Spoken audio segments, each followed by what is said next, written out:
excited today to introduce our throuple game. Yeah. So welcome, guys. Welcome, thank you. You want to introduce yourself? I'm Josh. I'm Robert. Sarah. This is Shara. That was, Sarah and Shara. I love it. I love it. Yes. Well, we are, we can't say it enough. You've definitely been somebody that is here mostly because we want to know so much more about your home and your family and how you make all this happen. We're basically used to the very traditional way of life, and when we think about all of you being together as a family, I just have no idea. We hope to learn your dynamics, get others educated from this process as well too. But first of all, just in the simple traditional life in my head, I've been rejected, one way or another, just by one person, so I can't imagine with all of y'all being together, and over life, what would a rejection be for you? How have you handled it? One or two of y'all want to give an example of how y'all dealt with it? That'd be great, in your poly family, I guess that's the way to say it. Yeah, for sure. Do you want to go first or me? No, I think you probably have more experience with the rejection part of it. Damn. It's gonna be that kind of show. Oh, sorry. So yeah, I think that when you're first into polyamory, you get on the dating apps and stuff. At least for me, I was trying to get on the dating apps and try to get into that world of am I going to date other people? What does this look like? Things like that. And there's a lot of ghosting that goes on. There's a lot of rejection once you meet somebody. There's a lot of things that you go into a first date or something like that, and they're like, oh wait, you really do have a husband and he knows about this? Ugh, what is that? And then don't hear from him again, things like that. And I think over time, at first it was a lot of what's wrong with me? Am I putting something out there that I don't want to put out there? Those type of views. But then over time it was just oh, they're lost, and just move on. But there's also been rejection in the fact of failed relationships over time, or we've been through a lot of different models of this, I guess you'd say, or been doing this for a while, and so there's been rejection over time of what works between 3 people versus 2 people and things like that. So I think from my personal view is I tend to try to stay strong in myself and try to keep building myself and building my who I am myself, and then what comes to me and the energy that comes to me is just the beautiful part of it, that sometimes we get rejected and that's okay. Let me elaborate, because we both have had that dating kind of perspective.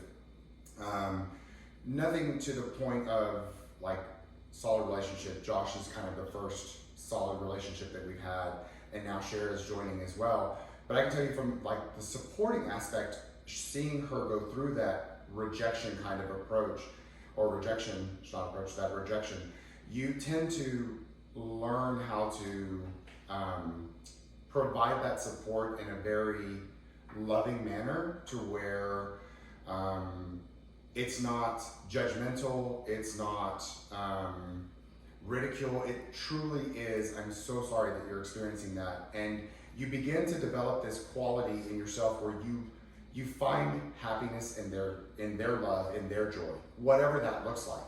And we've both been through that individually, and together as a couple. But as we've morphed into this poly lifestyle, that's what we've come away with, is whether I'm jealous or whatever's going on, I just have to sit back and revel in your love and your happiness at the moment for what's going on, and not take it from that jealous aspect where I'm like, well, that was me, because it's not about that. It really isn't about that. And I think both of us have matured into that space, since we're the initial start of the relationship, just from a support aspect.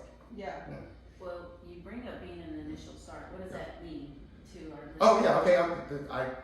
Sarah and I actually we were high school sweethearts. We were We were together 7 years, dating, and then we got married, and now we've been together Since 2000. We've been married since 2003, Okay. and then Josh joined our life almost 2.5 years ago, 2019. So that's the base relationship there. Okay. And then Shara joined us about 3 months ago. Yeah, and then Sharon joined But us. she's been our friend for about 2 years. Yeah. Okay. Okay. Yeah. Very nice. Very nice. So you didn't just like pick her up off of a I date? did. I or- picked her up and like carried her around with me. Tried to see if it was gonna work. So I think, you kind of mentioned, the dating apps and, finding people that way. And coming from a dating app lifestyle the past couple of years with COVID and all this other shit, you do see a lot of polyamorous people like on there. They're like, but they don't portray it as polyamorous. A lot of what I see is, the really hot wife is on Right. the profile, and you're like, oh, Unicorn this is- hunters. Yes. yeah, and you're like, oh, this is great, and then you keep scrolling, but then you see pictures of the husband, and you're like, what the fuck? Yeah. And it's not a polyamorous situation. It's more of a just looking for me. Right. Husband knows I'm on here. I'm like, Or But it's, your husband is yeah, not he really wants a threesome yeah, or something I'm like that. Yeah. It's just those people I don't understand. But I'm, with Talie, I'm very traditional. I'm a one woman kind of woman. So I think the dynamic of the poly relationship and I don't want to say sharing, but I feel like it's sharing. It is to a point. So let's also start with when Robert and I started dating, I knew that he was bisexual. I knew inside that I was queer as well, but was like, I don't know what that looks like. We're just gonna set that aside for a while. So I never wanted to damper that in him. I was like, I don't care what you do. I just don't want to know. And then it just evolved over time where I was like, oh, you really are doing something there? It was always like, just protect our family, just protect me. I don't want somebody knocking on my door and saying, I'm sleeping with your husband, because I'm going to be like, and shut the door on them. But in general, I just didn't want to know. So it was like, don't ask, don't tell. And then we kind of evolved into I kind of want to know what's going on in your life. I want to know, because if this makes you happy, I want to be a part of that happiness with you. It took a lot of communication and a lot of therapy. I went through therapy for 4 years to actually get through what is this and what does that, and being able to communicate my feelings and things like that and help him navigate through his feelings as well. But I really feel like it was one of those things where it just is, what makes him happy and makes him complete, right? It helps build all of that stuff. So I feel like that's where it came from. Now, the unicorn hunting and all of that stuff, that's scary stuff, and just as people seeking threesomes and stuff, where I feel like this is more I have more love to give. Right. I love each of these people at this table with my whole heart and would do anything in the world for them. Yeah. But it doesn't take away from the individual whole of my love or my love for each individual of them. Just because I love her and bring her into our family doesn't mean that I love Robert or Josh any less either. So. And the same goes for Absolutely, and speaking on the poly side of it, from an educational standpoint, there's many models, and Sarah alluded that to at the very start. And our particular model, when we first got together, it was like, okay, how does this all work? Because this is a very frequent question we get asked. What does the bedroom situation look like? And what does that look like? And Honestly, that's the first thing people think of. And As soon as you say it's so poly, interesting. you go straight to the bedroom. It's so interesting that for our society or culture, I don't even know how you want to wrap that in, but that sexual engagement equals some sort of level of commitment or relationship level. It's just a or reason. love. Or love, exactly. Yeah. So for us, and now we're going to have to even redefine it as well as Cher joins our group or our family, our tree. or family. I don't like group, family. Before it was, I was the V, and so I had to Sarah sexual relations and Josh sexual relations, and then Sarah and Josh were platonic. We're raising kids together, so that right there is an intimate level of connection, regardless of physical touch. And so now with Shara joining our family, it still is a little bit different, except that now the V is Sarah's also a pivot point, right? And Josh and I now have a very dotted relationship with Shara as an intimate connection, but not physical. Right. And so there's just a lot of different models of polyamory. Josh and I aren't open on our side, and Sarah and I really aren't either. Right. And so it's just like once we have found our person or another person, that sounds so greedy.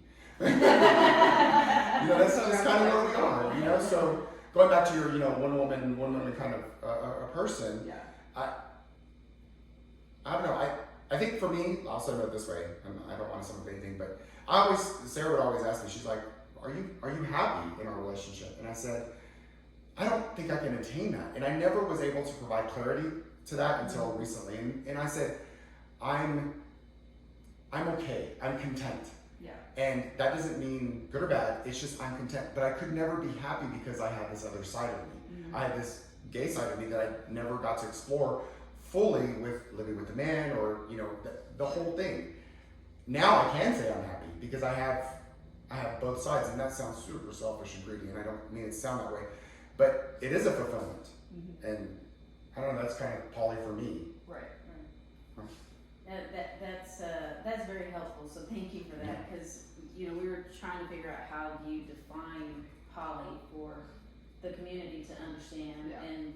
And when you talk about going through therapy, I would need therapy to, as much as I would love the person next to me, it's just hard to think of them sharing that love, any part of their love with someone else.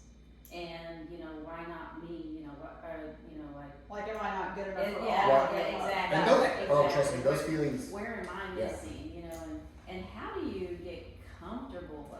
That would require probably more than 4 months of therapy for me. But how do you get comfortable in your skin to just say, I can handle this? Like, when did you know that you can handle it, Sarah? What was it?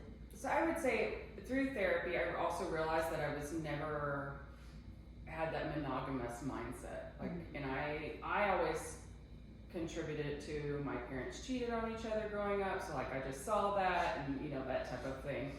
But then reading, my therapist gave me book after book after book. There's books like The Ethical Slut and More Than Two, and now Polysecure, which is a really good book but just recently came out. And I just read and read and read and read and read. And then once I got to a point with my therapist and with all the reading, I went to, I traveled to Houston a lot, and at the Montrose Center, they have a polyamory discussion group.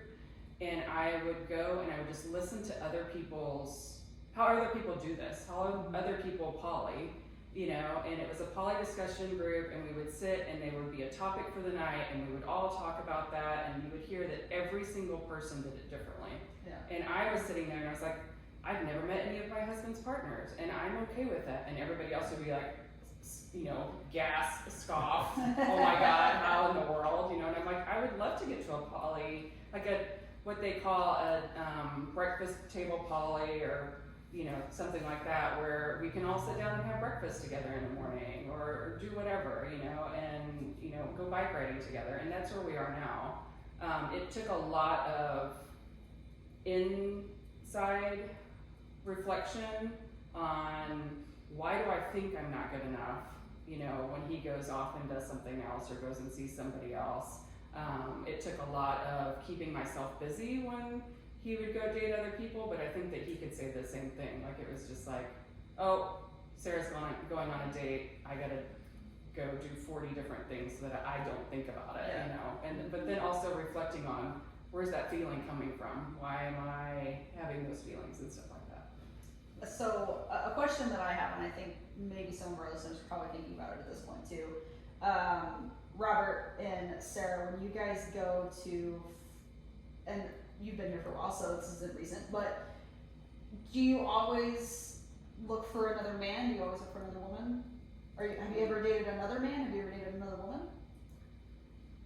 Are these conversations we haven't had? No. I know why she's looking at me. So I have dated other women, but not. It was before Sarah, and so when I was going out, I was looking for another man because. All right, fair warning, sappiness. The mother of my children, like she's been with me. We grew up together. So how do I want to find somebody else to I just didn't want to. Not replace. Right, but not replace, but even add to. I didn't even want to. Yeah. But the others, so it was that why, I think that's why I gravitated more towards the male part of it. Plus it was something that I never really got to explore. Right. So that was just easier. Right. Easier, better, I don't know, not better, I don't know. That makes sense. And for me, I have majority dated men outside of our core relationship as well. So Cher is the first person that I dated that's female or non-binary, whatever you want to.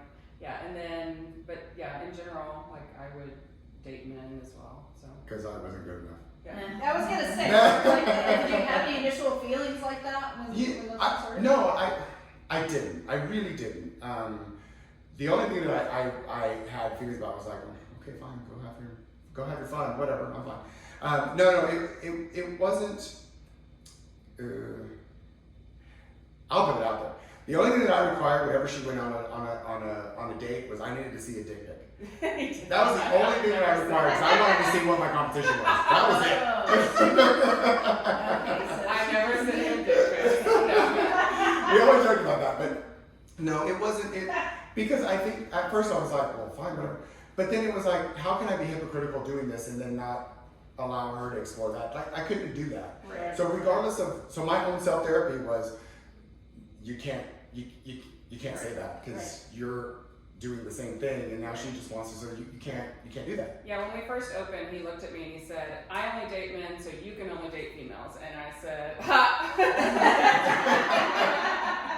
Because I have no rules on you other than you need to stay safe, and we all need to get tested every 3 months. But like that's our rule, so you can't put that back on me. And he was like, "Okay." I'm glad you mentioned testing because that was kind of rolling around in my head as well. Is that standard? Like anybody that you bring in, like, I mean, I know Josh has been here for a while, but you're new to the group or to the family.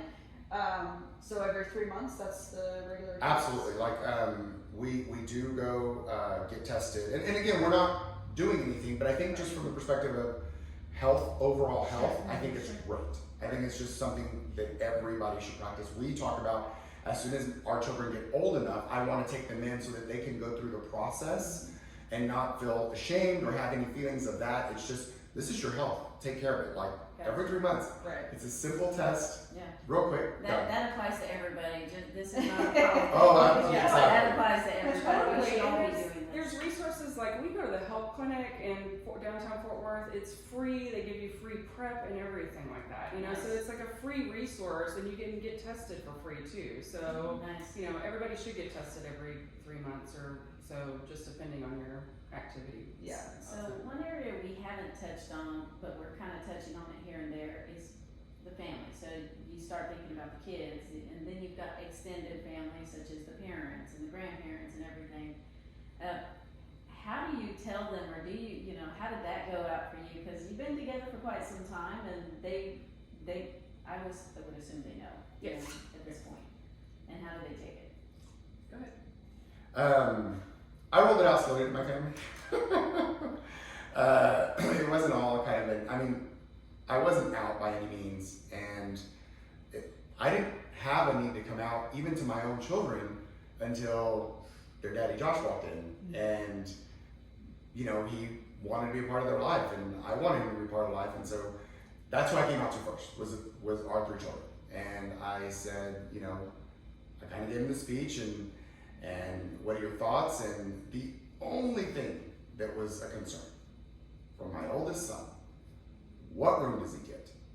That was the only concern, and that was very sweet. I was like, no, he's not going to take anybody's room. He's going to be with mommy and daddy, and he's like, oh, okay, great.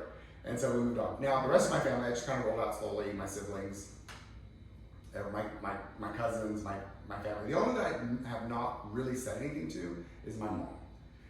And today's her birthday, and so she's 82, 83, and has very early, has very early onset dementia, and so I don't want to disrupt my mom's life.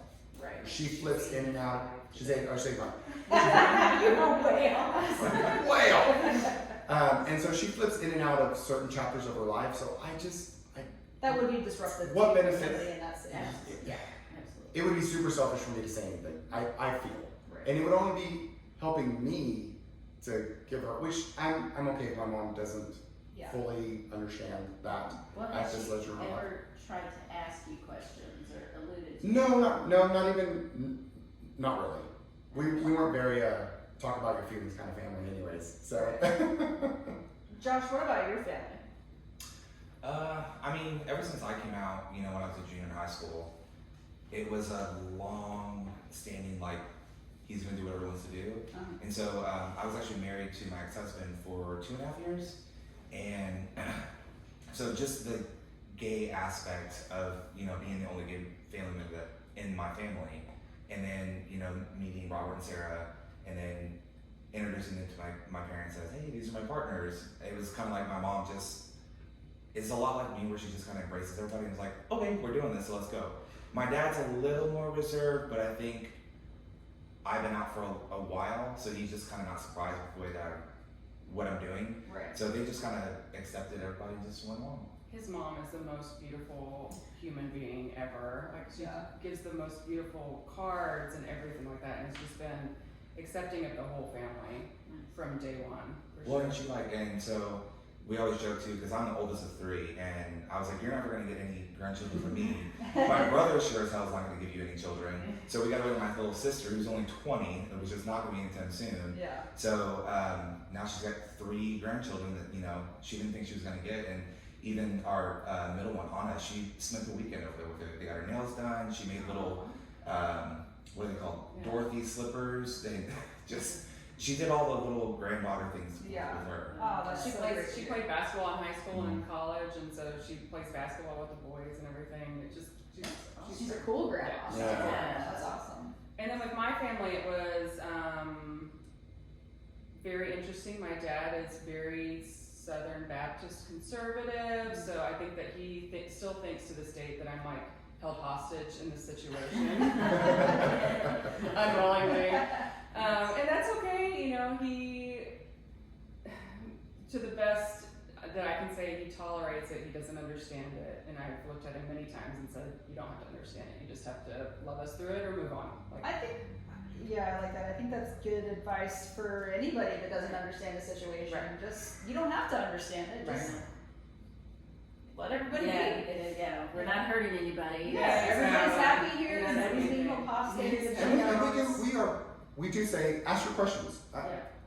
We're pretty open. Like, if you have a question, ask it, and we're fine with that. Well, and that goes to so going back to the whole coming out story, whenever I first joined the family,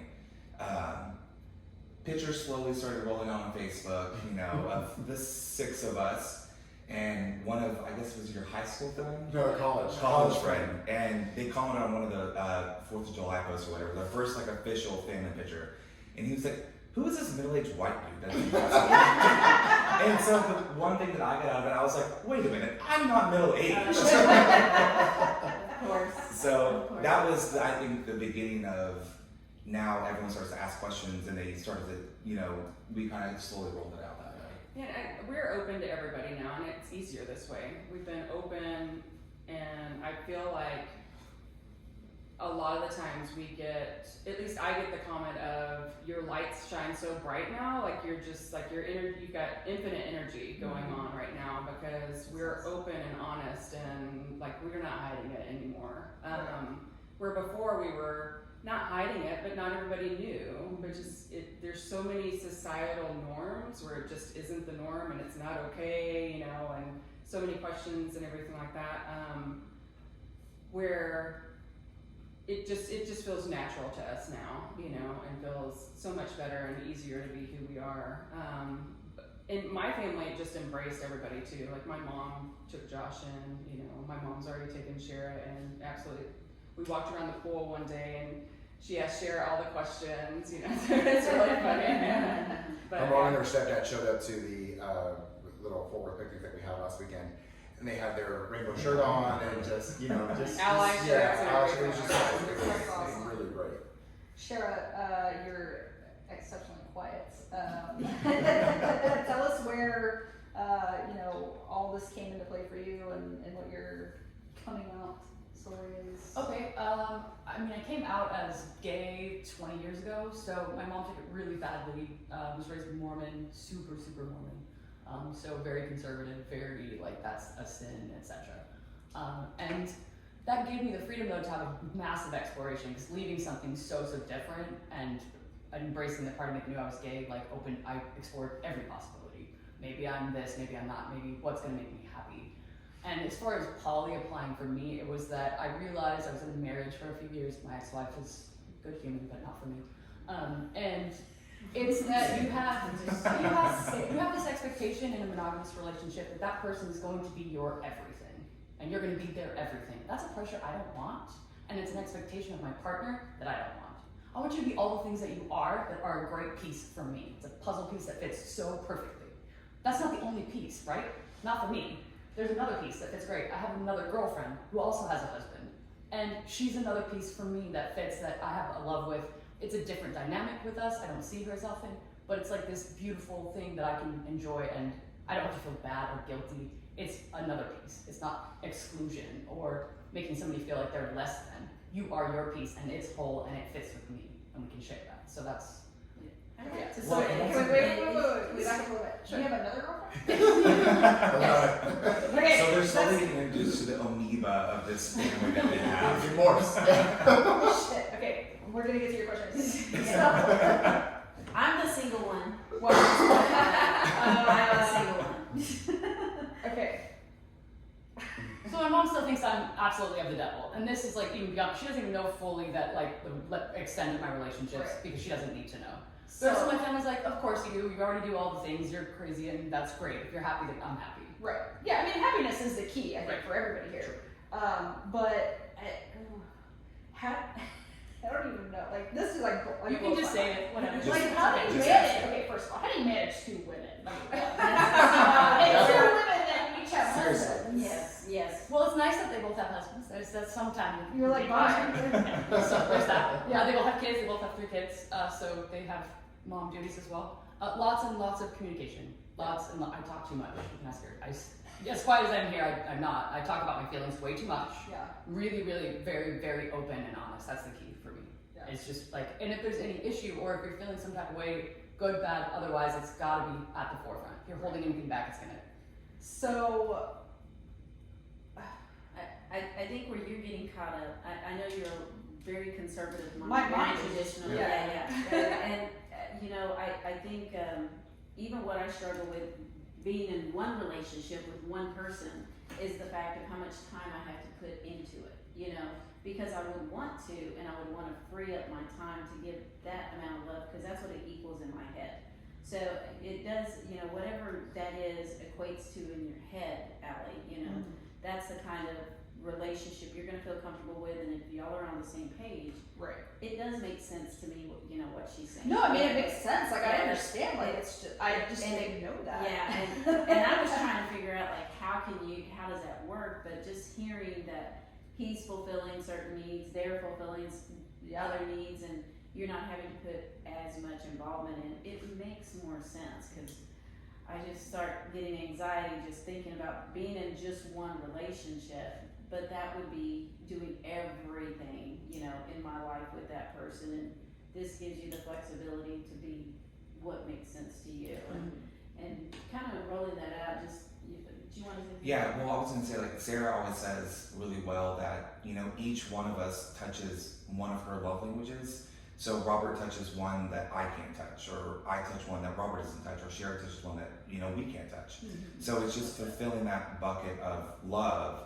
because Sarah and I have a platonic relationship. So I don't necessarily give her the touch and time that she needs, or I don't necessarily think twice about, inclusion of certain things, because I'm a typical gay male. I one mind, track mind, men, and I do my own thing.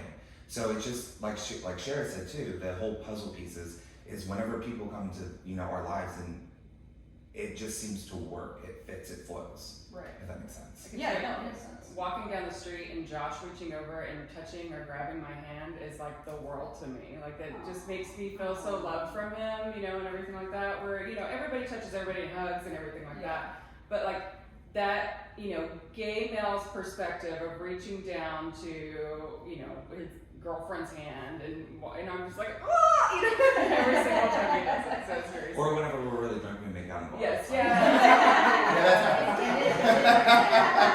There's that too. I love that. So, I love it. let's talk about what a day in life looks like. So, Ooh. walk us Well, we through wake it. up at 6. No, okay, so our family's very scheduled. We're very busy folks. We learned to develop a family calendar. It's on our phone, and Shara just recently got access to it, and we're like, okay, like, be careful what you wish for. And as soon as she got it, boom, like her whole, like, she went to dots every day with something. With 3 kids and 3 working adults, and it's very busy household. So again, we wake up and we get the kids ready. They get off to school, except if you're my middle daughter, she gets everybody off to school. She's very much, we gotta go. Yeah, she's very regimented. We all 3 work from home right now. So we're all based out of the house, which is great. Sarah, she'll go to the gym, we'll go to the gym. Conference calls either on the road or there, at the house. Back for dinner. That was kind of one of the staples of our family, though. We do want to cultivate this. We have dinner at the house every night. And so I'm the cook, and I love to cook. And so we try to do that as much as we can. Sometimes you just can't, right? Sometimes you're just so on the road, you just can't. But for the most part, we go and have dinner. Josh is also enrolled in his master's, so sometimes he goes to study away from the house to get some time to study. He'll come back, we'll have dinner, wrap up the kids, and it'll be, that'll be it. So in other words, we look like a normal family. We really do. Yeah, it's very normal. Except for you get to the Friday and then, there's a drag show thrown in there, or Sunday drag brunch, or there's a whole holiday Saturday. So, but again, I think it's normal it's too. all That's normal. So It's our best friend owns a bar in Fort Worth, and so we, are very involved in the bar and everything like that too. Or he's over at the house. Our kids have so many people. Our village. Yeah, our village. Everybody's uncle or aunt that walks into our house, and we just have this huge village of people that just love them and support them. On top of the 4 of us that just, are like extra parents. They get extra parents and extra love, and on top of that, a ton of aunts and uncles. So How old are the kids? 14, 11, and 8. You pass. That's like when I went to go pick up a prescription for Anna yesterday. I was like counting in my head. I was like, okay, she's 1, 2, 3, 4. Okay, this is the birthday. That's awesome. Well, at the same token, so they sound old enough to understand that the 3 of y'all are ending the night together, so to speak, because that's intimate, And any questions? Did y'all have to talk to them about that? Just. Not really. We, aside from, we all share a bedroom, they didn't really have questions beyond that. But we left it completely open that if they wanted to ask questions, please ask your questions. Yeah. Where it comes interesting is when they have friends that come over, because we don't fully understand what they tell their friends. We've had all those conversations, by the way, of, how do you describe your family? And that was one of my, stepping back a few, that was one of my daughter's biggest reservations about Josh moving in, is she finally broke down after about a couple weeks because I could see it. I was like, baby, what's wrong? And she's like, I don't want to lose friends because of what my, And so and I loved that, and it was hard for me not to tear up while I was talking to her, but I simply said, she has a couple of friends that are named Abby. And I said, okay, you have 2 friends named Abby? She said, yes, sir. And I said, well, one of them's white, one of them's black. And she said, yes. And I said, what would you do if someone didn't want to be your friend because you were friends with Black Abby? And she said, I wouldn't be their friends. And I was like, why? Because they don't like her because of her skin color. And I was like, baby, our families are different. Yeah. Like, why would you want to be friends with somebody that doesn't want to be friends with you because of this particular quality? And so then I went on to elaborate, and plenty of families nowadays have 2 mommies and 2 daddies. Mm-hmm. You just have the benefit of 2 daddies living with you at all times, and a mommy. Yeah. And that's how our family looks. But everybody has different family makeups. Yeah. And you also don't have to tell everything about your family to your friends. Yeah. I mean, it's all what you. I said, I don't want you to lie, or I don't want you to be deceived, but you don't have to roll out your entire life the first time you meet, somebody new. So we've had all those basic discussions. So I feel with all those conversations, they know they can come and ask a question. Sure. Sarah has a very great story about butt sex and my 11-year-old daughter Oh my God. that she Now needs you to tell have to you. tell us. That's a great story. You know those Instagram filters that like it tells you what type of Disney character you are or whatever. Well, one of them Josh was doing one day in the car, and it was like, what kind of gay are you? And it was like, he got like Disney gay or something, which is totally not him. But I think she got bossy top or something like that, or bossy.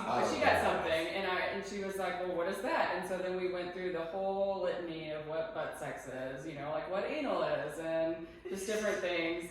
We were also standing in the bar one day, and she's like looking at the condom packets, and our best friend Austin is there, and she's like, what are these for? And I went through the whole, what condoms you use for, what the lube is used for in there, and everything like that. So Austin is up in the DJ booth, like melting down, turning bright red, and like having a panic attack. But he's like, I can't. You did that, and you just like told them.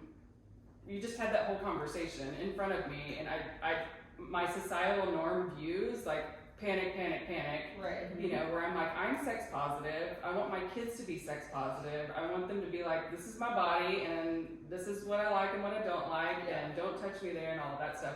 So long story short, we have all of those conversations. The way we found out that they were actually paying attention is my mom came to me, and when our daughter was over at her house, and said, Anna says that there's a man in your house and he's sleeping with both of you. And I was like, let's put some descriptions and dictionary terms around what all of this means, and that was kind of, I had to out Robert to my mom, and at her house, and explain everything to her, and Josh as well. Like, there's a guy named Josh that lives with us, that sleeps with us in our bed, and all of that stuff. This is very early on in the relationship. Yeah. But to the point, like, we are completely transparent with our children. I think we have to be, because it's going on in their home. Yeah. It's our 4 walls, and whatever that happens in between, they should know and be, informed and voice an opinion, because they do matter in our house. Like, if you're not happy with something, let us know, and we'll talk through it. So. Yeah. And before Josh, we were doing this for years, and the kids didn't know. Yeah. Like, we were Correct. just doing it other places, Correct. or You just never brought it up. So what would you want to say to other parents of your kids? Like, how would you want to educate them? What could they do on their end to teach their kids to be more accepting of you guys? I mean, I know what you're doing for your kids, but what would you want to say to them? I think in my case, I tell my kids all the time, every family looks different. Like, no family looks the same. Grandma used to live with us for 8 years, and our family looked different at that point in time. Our family still looks different. Shara went with me to end of the year events, because the guys went to New Orleans together, and so like we were all out and supportive and there for them, and that overall it's just love, and we're all happy, and we're all supportive of the kids. And for other parents, for them to be able to say families look different, and Anna or Aiden or Abram are just extra loved, and that's beautiful. That would be great, instead of that's a weird family, stay away from them. Yeah, I think for me, whenever we have families come over, we don't shy away from introducing the 3 of us, and share. We really haven't met a new family with Shara. Maybe you 2 haven't, but Well, we did meet in whenever we were all in underwear that one Sunday. Oh, that was a good That was one. a Anyway, so we do tend to say, this is my Sarah, this is my partner Josh. So that way we have that straight introduction, so that way they understand this is the dynamic of our family. Like, and I'm gonna pause for just a moment just to see if there's any questions or anything. And but other than that, just I think for parents, I would love if other parents would just ask questions, because I know if it were me going over to my son or daughter, sons or daughter, going over to somebody else's house, I don't want to know some basic questions like, what are you guys doing tonight? How's it going? What do you plan? Standard. Just standard parent stuff. questions. Just ask standard stuff. There's nothing beyond Family that. dynamic questions. Yeah, family dynamic questions. I think those are all fair and valid. Going back to that story, so we had a little boys come over and stay with my son, teenagers.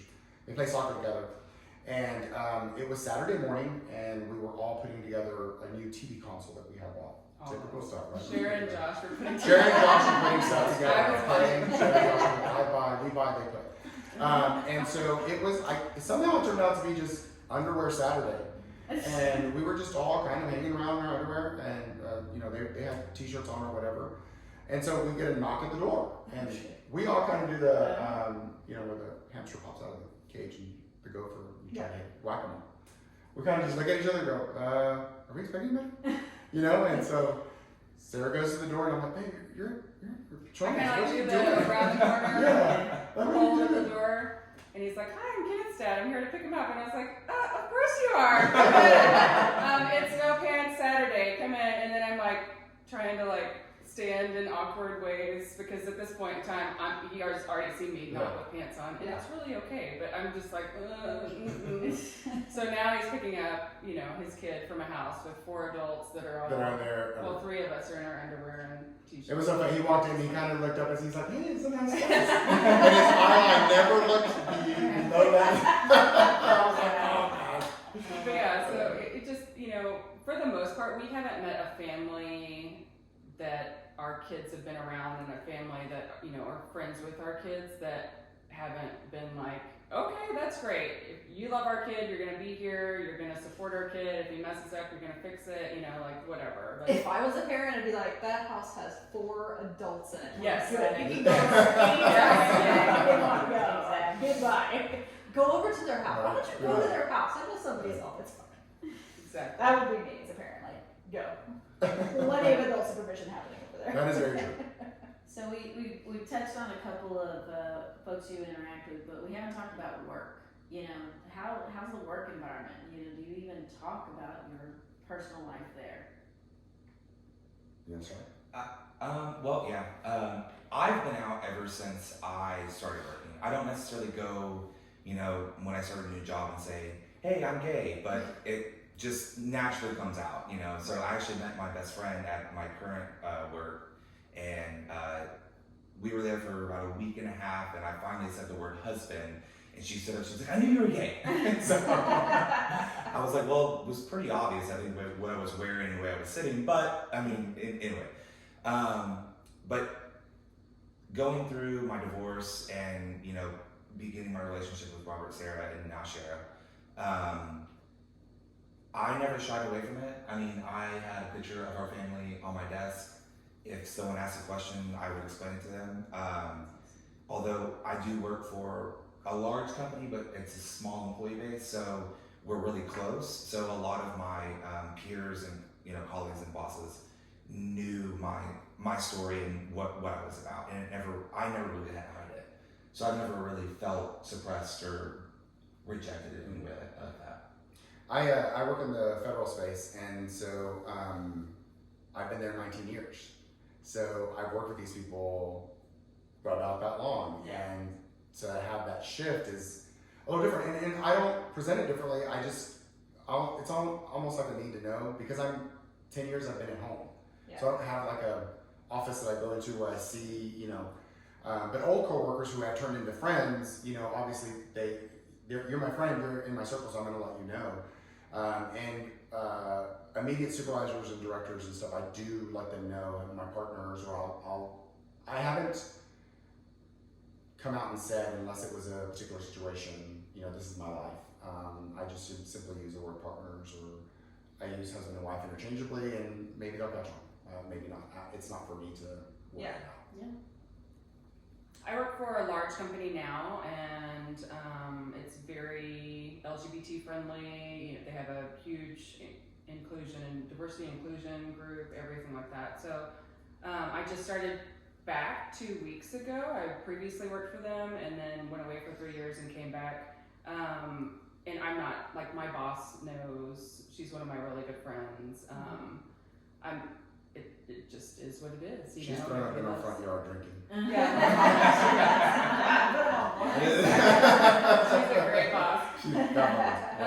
My job that I had for 3 years before that, we did Christmas photos, you know, where everybody submitted their family Christmas photo, and Josh was always included in that, and it just is what it is. A lot of my friends at my current job are Facebook friends and Instagram friends and all of that, so they've seen Shara, and I've had that conversation too, so Yeah. it just is. I work from home, and I started recently, so I don't have any real interaction with my coworkers, so there's no need or thing, but they are a big company and they're very inclusive and LGBT friendly. I also work at the bar that they're talking about. I've worked with Austin since I moved here to Texas, and so they very much know. They've seen me interact with everyone, so they know everybody. And we don't hide our social media presence. Like Right. if they friend us on any of this, you're gonna run into our entire family. And again, it's one of those questions. I mean, one of those things. Ask. Like that's honestly, we started Throuple Gang on Instagram right around the time we all three got together, and it just started blowing up with tons of questions about polyamory. And it was like, great, ask her questions. She's the one that answers those questions mostly because we all three, and I just get nope, not doing it, not answering those questions. she's more of a. I'm the educator. She's the educator. I get questions at the bar about y'all too, especially now that people have seen us. They're like, so you can ask, we'll tell you, it's fine. Open book. Yeah. Yeah. That's very helpful. Yeah. Yeah, so as y'all talk about everybody else, I'm gonna take this another level. The LGBTQ community, how accepting are they to you guys, or how do y'all feel about that, or do y'all come across any challenges there? Because you know we've got our gay women, our bisexual, you know, we've got a variety of alphabets. Mm-hmm. And I don't Yes. think we've ever run into an issue with that. I mean, I think the biggest compliment I think that we've ever received is someone coming up to us at the bar saying, "Hey, Throuple Gang, how are you guys?" So recognizing, you know, that relationship, and you know, in a social setting, I can't recall of anything. I think the only thing we get is I'm like, oh, this is you know, my husband Josh, and this is my wife Sarah, and they're like, pause, wait, what? Back up. And so, you know, it's that same kind of okay, explain. Yeah. And then they're like, oh, that's really great. I think that's probably the most I've ever received or That's whatever. so Yeah. That's totally the most. That's, Did I hear you right? Is the music that loud? I don't think I heard everything right. Yeah, I remember getting a call, I think the next day or the day after, and she was like, I met this group. I don't even think she said couple, but I think she said group. And then she was like telling me about it, and I was like, wait, what? Yeah, that was my initial reaction too. I didn't expect that. Yeah. I think that's the thing. People don't expect it. Mm-hmm. correct. And I think that's maybe not really blindsiding people, but they're like, oh wait, did I hear you right? Are you sure? That's what you said. Well, the first person he said was his wife, Yeah. so I just assumed it was going to stop there. Right. So when he kept going, I was like, what? So what had happened was. Exactly. Yeah. So yeah, I can understand that. What about you? I would say it's pretty predominant in especially the gay male community. Like we have a lot of throuple or triad friends that are, you know, 3 gay males or, you know, that kind of dynamic already. So it's pretty predominant over there, so I don't feel like we get any judgment. I feel like sometimes I get judged a little bit because they're like, okay, he's obviously gay. What are you doing? What do you think you're doing? You know, that kind of thing. But it just is what it is. And once they hear our story, once they get to know us, they pretty much always love us anyway. So Yeah. So, Josh, how do you identify? I identify as a gay male. Like, Yeah, so Bye. yeah, I identify as queer. Sure. Queer. I'm just curious. Yeah. I don't think we should have asked that at the beginning, but Yeah. I was just curious, wanted to question. Yeah. Demographic. Yeah. Well, y'all are a very diverse couple. You know, I have to say that. So I love hearing all the dynamics that y'all all bring to the table, and it seems to mesh well. When I start thinking about if there's something you could change to make this even better, you know, to find that ultimate, I am beyond happy. What would that be for your poly family? I think, from my perspective, I think it's one of those that whenever we run across it, and it just happens to come into our life, that's what, because I think the four of us could say that we're truly happy now, but if something comes along, you know, and it's an addition to what we have currently, then that's just a bonus. So there's definitely room for this family to keep growing. Well, We're need more bedrooms in the house. I don't necessarily want to bring anybody else on board this train. It's already crazy. I think to make it better, I want to continue our open communications. I want to continue being able to. My biggest hurdle is I have a very hard time listening, and I can admit that. You know, because I want to defend instantly all my actions. And because I'm loud as it is, and Mexican male, like it's already bullish, and so I have to sometimes just shut my mouth and listen. And so it's all those. It's being. I hope to continue to be receptive to feedback and to communication, and continue to grow in that manner, and evolve our relationship in that way. So I don't necessarily know that there's a magic sauce that I want to add to ours, but just continue to be that open, okay, I hear what you're saying, I'm sorry, I'm so shit, you know, that kind of, or whatever the situation may be. Right, sure. That would be it for me. Just, I like the direction we're going. I really feel it's going in a good path, so I hope we continue. Yeah, and I think my puzzle piece was that extra side of me that I need. You know, I am mildly kinky as well, so you know there is, you know, like when you also, she's like, oh great, we're going in there. So And everybody started writing her Instagram handle. No, I'm just kidding. So, you know, when we go back to the very beginning of like each person has their own puzzle piece, like that also is something that I needed in my life, you know, where yeah, they're great and they're beautiful and I love hanging out with them and I love raising children with them and we're all for building an empire together, but there's something missing. Or girl just wants to get tied up occasionally.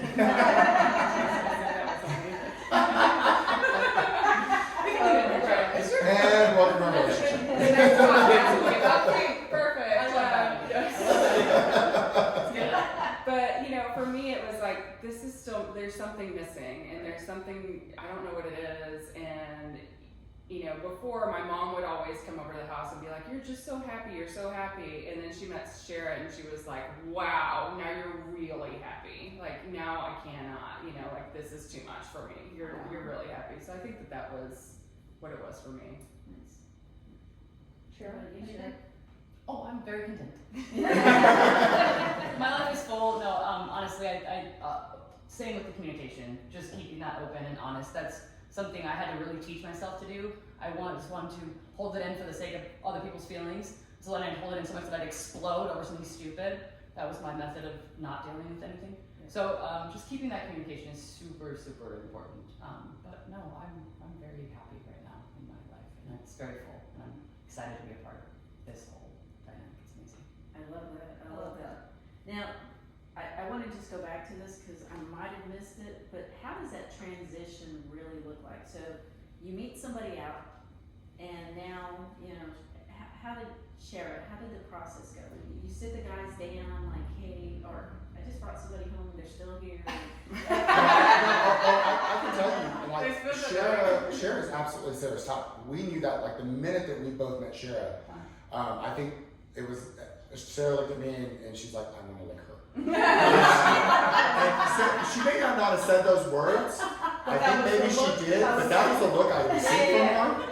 And so, well, no, the first thing that happened was have that one. That is true too. So, no, I mean, being with Sarah for many, many years, we know each other's everything. So, it wasn't necessarily even a conversation. It was just like oh, okay, like, see what happens. Yeah. And then it didn't, nothing happened for, I don't know, a little while. She had a girlfriend. Yeah. Like, It was she was complicated. getting out of divorce. Like, there was a lot going on. Yeah. So the first time I ever saw Shara, I was sitting at the bar at like 3 o'clock in the afternoon with Austin, and we were both working on computers, and she walked in, and I said, "Who is that?" And Austin said, "No." And so, you know, he was like, just no. And I said, okay. And now looking back, like 2.5 years ago was not a good place for either of us, you know, like to even cultivate or start a relationship. So for us, it's kind of, I would say I asked her to lunch one day, and she, you know, graciously joined me for lunch. And from there she was like, you're beautiful, I would do whatever with you, love to kiss you right now, but I really need friends in my life. And I said, okay. That lasts long. Yeah. I was like, that's me. No, I'm just kidding. I was like, okay, let's do this. Like, we'll be friends. And so she was like, I have Thursday and Saturdays off. And I was like, okay, this Thursday we do this. This Thursday, Saturday we do this. This Thursday we do this. This come up like every, you know, every week, every other day. It was like, are you going to join us for this? Are you going to join us for that? So it was like, we were pulling her into the friend group. You know, we have this beautiful friend group as well. And we were pulling her into that to be more involved there so we could have more friends. But then it just became this other beautiful side as well. Just grew from there. Yeah. I love that. Yeah, that's great. This Because is it all doesn't so normal much- happen. For me, I'm always like, don't touch me, don't look at me, don't, you know. So for me at least, I was like, somebody's just gonna have to come knocking at my door. I'm done with dating apps. I'm done with all of this stuff. Like, and it just happened organically. And I think that that's even more beautiful. Well, let me also ask, you know, just as y'all continue to move forward, is there anything that you would want our listeners to hear from you guys to say, you know, check back with us in a year, these are the plans we, like, do y'all plan that far ahead? Like, is there like a ceremony of any sort in the future for all of you guys, you know, things like that? I don't know, that's my traditional, No, I think yeah. Sure. it is, you know, So Robert's our planner. Robert has like a 1, 5, 10, 20, 40-year plan at all times. I'm the free hippie that like tries to be a free hippie, but also like gets grounded constantly over here. Uh-huh. And as a mom of 3, you kind of have to constantly ground yourself. But I try to feel like I'm just going to live my life freely for the next forever. But you know. No, we've talked about what a ceremony would look like. We get excited about that one day. We haven't necessarily ventured that because we obviously don't want to scare Shara away so soon. But you know, and that's the beautiful thing about polyamory too. We could decide that the 3 of us want to have that ceremony, and Shara still wants to be where she is, and that's beautiful too. That's fine. There's nothing wrong with that. So we just really haven't had a conversation. So I'll speak from before that, and that we have talked about formalizing it as much as you can. right, sure. There's a lot of legal protection that comes with, as you can imagine, being 3, and so we talked about how can we structure this to where he's protected, I'm protected, you're protected, should something go different or wrong. And so yeah, we want to do something. We know there's 2 counties in Massachusetts that's supporting polyamorous relationships right now, where you can actually put 3 people on a certificate, Or multiple. or multiple people. And so I would like to think there's a wave coming, but we don't know. We don't know. We have talked about 10 years because our youngest is 8, so at 18 he'll be gone. What does that look like for us? Right. I don't necessarily want to stay necessarily where we are, especially if we're all remote working. Can we pick up and go spend 6 months in this place, 6 months in that place? What does that look like? So yeah, we have looked at the future, and I love that. And Josh coming in, I didn't know, and it was Cher, I don't know, you never want to go too far because it's like, okay, am I scaring them off to say this? But this is who I am to the core. I love knowing what's coming up and being able to adjust and plan for that. And Josh jumped right on. He's like, nope, I've already planned this out. I already got this. This is what we look. Okay, great. So you're on board. There was one night Josh started crying, and I was like, oh, are you okay? What's going on? What's going on in your head? Like trying to unpack with him, and he goes, I just see you walking down the beach in a lace dress, and I was like, wait, what? And he like was telling me all the plans of our wedding in his mind, and it included corduroy suits on a beach, which is not going to happen. But you know, and in that state of like sleepiness and like stress and everything that he was in, I was like, okay, like this is really nice and that's so sweet, you know. We'll find to it later. Yeah, exactly. Not corduroy. Yeah, not gonna happen, but okay. No corduroy. So yeah, we have, we've talked about, you know, forming an LLC to help protect all of us, and then making sure like paperwork is in place for each of us for power of attorneys and all of that stuff, just to make sure that we're all protected and safe and we can help make each other's decisions as life goes on. Yeah, I was going to ask, you mentioned, you know, a couple counties in Massachusetts. Yeah. What does it look like from a federal perspective? Like, does your, you know, insurance cover everybody? Does everybody have their own insurance? Like, So me, I go like straight to medical. Like, yeah, no, so and that's a great question. We cover each other because we have the children, Right. and those are obviously the most important things that we have. And so we want to make sure they're covered. And so, you know, she has her insurance with her company, I have mine with mine, but we're a family, so we're double covered there. Right. And then Josh is covered, you know, for himself because we want to make sure that everybody's covered. Right. Sharon, I believe, is covered for herself too from her company. But yeah, we've not had to broach that topic because we're already fitting the mold of what's available between Sarah and I. So there's no need to kind of move beyond that. But I will say we have matured in the space of beneficiaries. Right. So if something were to happen to me, Josh is listed also with Sarah so they can make a decision together, you know, vice versa with Sarah and Josh. So we have matured in that space. Financially, we've combined everything with the exception of Sarah. Sarah's just now joined it, but we've combined everything the three of us have, and we've taken that all on. Whatever that looked like, we've taken that all on. Yeah. And that's honestly a question that's come up between other couples that have asked us. They're like, well, our couple's separate, and this is how it handles, and we don't want that model. Right. I have what I always call a couple swipers that share You the swipe, accounts you with me. swipe. They swipe all the time, and I do reconcile and make sure that we're still moving forward. So Yeah. I'm the financial guy, and these two are my swipers. And so as long as, you know, it's true, everybody's like, well, why do you, like, is that weird? You don't have your own money. No, they do. All I do is anytime we have to ease up on spending, that's all I say. Hey, can we ease up on spending? Other than that, they just swipe to their heart's content. Anything major, we collaborate about. I mean, we talked $200. yeah, something like that. We refinanced the house, and it was the three of us. I mean, Yeah.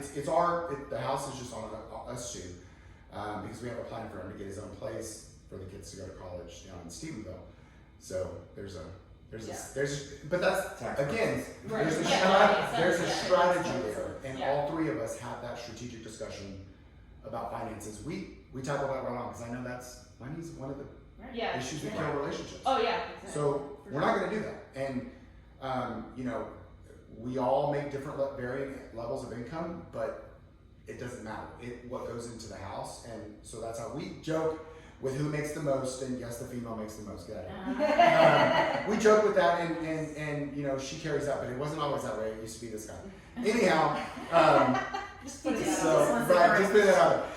But we do very well for the three of us, and we love that aspect. We can give each other everything that we need, and the children everything they need, because that's what matters.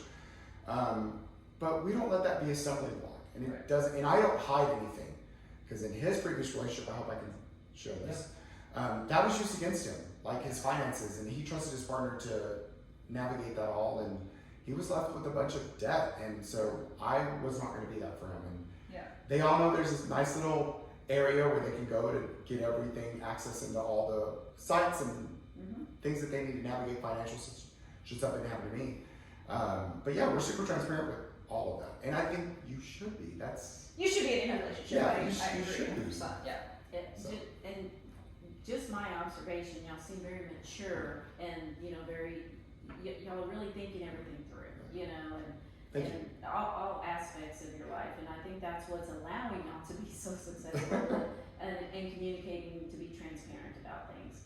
So that's just my observation the little time we've been here today, and I love seeing this. I didn't even know how successful this could really be. I can't even say I know anybody who's been together for X number of years. So just the three of y'all already is just amazing since 2019 to have the consistency with the kids and the family and everybody to show we're not just adding somebody temporarily, we're adding somebody because they are now a part of the family. Right. And family does stick around. That's Agreed. we go through good and bad things together. So I like that tradition. I can identify with that traditionalist Absolutely. part of it. So not that I don't like anything else, because I understand. I'm a lot more open-minded than what I just said. So, but yeah, I can't say it enough. I wanted this story out there, mostly because I also, knowing how much I needed to be educated, I can only imagine how our listeners needed to hear about this too. Yeah. And it gave y'all the opportunity to finally just share the things you've been wanting to share. But I haven't heard one of your craziest questions on your Instagram. Like, what's one of the craziest questions somebody has asked y'all? We get a lot of videos and photos of Yeah, we get a lot of inappropriate videos and photos, and we're like, thank you, no, we don't need you. And thank you. I think honestly the bedroom question probably Yeah, is the that's the craziest most question. common. And it sounds so basic, but again, the litany of the list. Okay, so there's three of y'all? Yeah. How's the sleeping arrangements? Like, that's almost No, always like, number like two. sex. Like, Yeah, like, they're like, yeah. well, explain sex to us, and I'm like, so, like, explain sex, like, you need sex education, or We got started, so what do you want, like, birds and the bees conversation? Like, what do you mean? I understand not every parent had this conversation, so I'm glad that, like, I'm the smart ass that replies that kind of stuff. Yeah. But then, She's responding. right, I'm the smart ass that does that. But then there's a lot of people that, I think we had one time that was like, don't be stupid, you know what I'm asking. And I was like, excuse me? Like- Yeah. But I think that's in general the main question we get, and, you know, like not even craziest question, but that's the main question